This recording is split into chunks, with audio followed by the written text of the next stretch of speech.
हरिवंश राय बच्चन साहब ने कहा था कि मन का हो तो अच्छा और ना हो तो बहुत अच्छा, क्योंकि जब हमारे मन का नहीं होता तो परमात्मा के मन का होता है और वह कभी किसी का बुरा नहीं करते। हम हैं कृष्णयुग और आज हम आपके लिए लेकर आए हैं एक छोटी सी कहानी पुराने ज़माने की।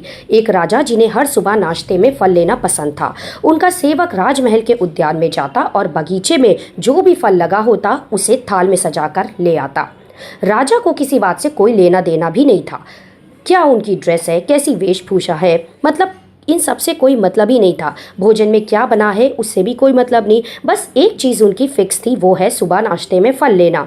दिन भर जो है राजमहल के कामों में उनका दिमाग लगा रहता। उनका दिमाग हमेशा ये सोचता कि कैसे अपने राज्य में और विकास कराएं। वो सेवक एक दिन सुबह सुबह जब पहुंचा राजमहल के उस उद्यान में तो बगीचे में देखता है कि वहाँ पर अंगूर का फल भी तैयार है। बेल पर अंगूर आ रखे हैं, आम के फल भी हैं, नारियल का वृक्ष था, उस पर नारियल भी लगा हुआ है। तो वो नारियल तोड़ लाता है, आम तोड़ लाता है, अंगूर जो है थाल में सजा लेता है। 3 तरह के फल लेकर वे अपने राजा के दरबार की तरफ बढ़ रहा होता है कि उसके अंदर से अंतरात्मा की आवाज़ आती है कि 3 फल क्यों ले जा रहे हो। तो ये कहता है, अरे राजा को सरप्राइज कर दूंगा, राजा को जो है मेरी ओर से जो है यह भेंट हो जाएगी। पहली बार 3 फल एक साथ ले जा रहा हूँ। मेरी अंतरात्मा कहती है कि जब रोजाना एक ही फल ले जाते हो तो एक ही ले जाओ, अंगूर ले जाओ। अंदर की आवाज़ सुनता है, बाकी दोनों फलों को, नारियल को, आम को बाहर ही छोड़ देता है। अंगूर का थाल सजा के राजा के पास पहुंच जाता है। राजा अपने सिंहासन पर बैठे थे, मंत्री से किसी बात में उलझे हुए थे। कुछ बहस चल रही थी तो उनका दिमाग वहीं पर लगा हुआ था। उन्हें तो दिख गया कि थाल आ गया, अंगूर आ गए, तो अंगूर खाने शुरू किए। एक अंगूर खाते, दूसरा अंगूर जो है सामने फेंक देते। सामने सेवक बैठा था, उसकी तरफ अंगूर उछल के आता। वो परमात्मा को धन्यवाद देता, परमात्मा आपका धन्यवाद। फिर से राजा एक अंगूर खाते, फिर से सामने फेंकते। ये चलता रहा और जब जा रहा था तो वो सेवक जो था जैसे ही उसकी तरफ अंगूर आता धन्यवाद करता।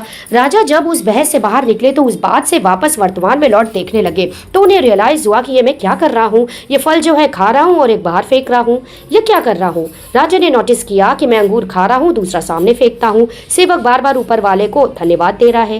राजा ने पूछा कि यह क्या कर रहे हो, बार बार ऊपर वाले को धन्यवाद क्यों दे रहे हो। सेवक ने कहा, अरे राजा साहब क्या बताओ, पूरी कहानी ये है कि मैं आज जब सुबह राजमहल के बगीचे में गया तो वहां 3 फल तैयार थे, नारियल, आम और अंगूर। तीनों लेकर के, थाल लेकर के सजा के आपकी तरफ आ रहा था कि चलो आज 3 फल लेकर जाता हूं, लेकिन मेरी हृदय ने, अंतरात्मा ने कहा कि 3 फल ले जाने की आवश्यकता नहीं।